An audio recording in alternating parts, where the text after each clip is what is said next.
Doesn't matter if you're hiking outdoors or taking a stroll in a public park, ticks can be an issue. Always. Researchers at Emory University tell Atlanta News First reporter Sawyer Bussey there are things we can all do to avoid ticks this summer. It doesn't take long for researchers at Emory to find ticks in Georgia to study. Infectious diseases, because they're a large problem for public health, not only in the U.S. but throughout the world. And I really like working on diseases that we can have an impact and actually help patients get better, which is true for a lot of infectious diseases.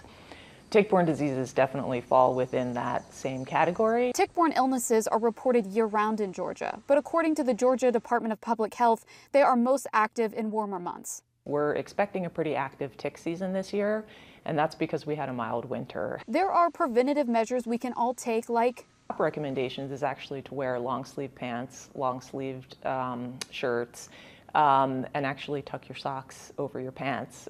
This is not something that a lot of people do, especially in Georgia in the summer. So if you're going to wear shorts and short-sleeved shirts, really recommend using a tick repellent. Using products like permethrin can also be helpful.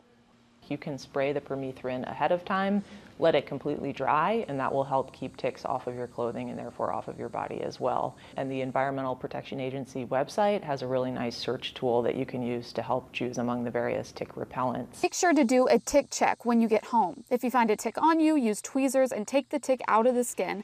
Make sure you get the whole body. Ticks like to live sort of attach and go to warm parts of the body. Dr. Piantadosi says tick-borne illnesses may be a bigger problem than we realize, that more scientific advances need to be made to understand the realities. In Atlanta, Sawyer Bussey, Atlanta News First.